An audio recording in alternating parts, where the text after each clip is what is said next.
Assalamualaikum warahmatullahi wabarakatuh. Apa kabar teman-teman semua? Semoga dalam keadaan sehat ya. Dan tetap semangat untuk belajar meskipun belajarnya masih di rumah.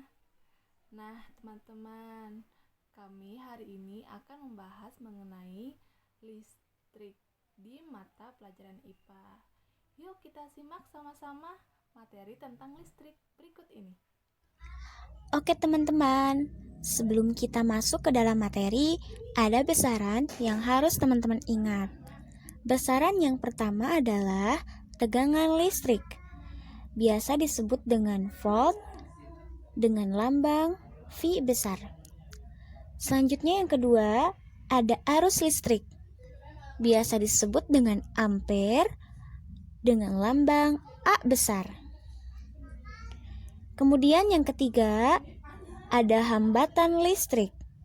Biasa disebut dengan ohm dengan lambang tapak kuda.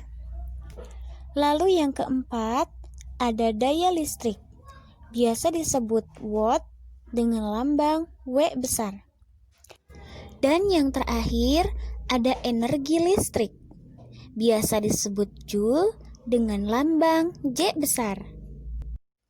Nah, sekarang kita masuk ke materi yang pertama, yaitu komponen listrik.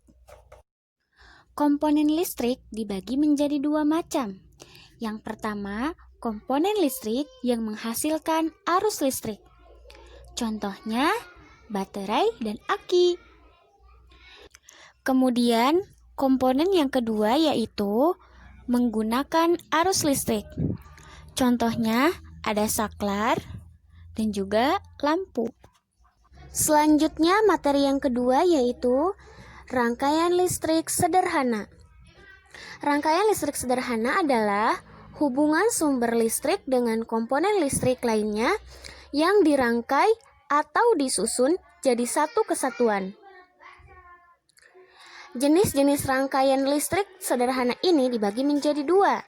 Yang pertama, rangkaian listrik terbuka. Cirinya ialah tidak ada arus listrik, lampu mati, dan saklar terbuka. Yang kedua, rangkaian listrik tertutup. Cirinya ialah arus listriknya ada, lampunya hidup, dan saklarnya tertutup. Selanjutnya, kita masuk ke materi yang ketiga, yaitu rangkaian listrik seri dan paralel. Rangkaian listrik seri memiliki ciri diantaranya disusun secara berderet, kabel tidak punya percabangan, arus yang mengalir pada tiap komponen sama, hambatan lebih besar, mengurangi biaya pemakaian kabel. Jadi, pemakaian rangkaian seri ini lebih hemat ya teman-teman. Selanjutnya, rangkaian paralel.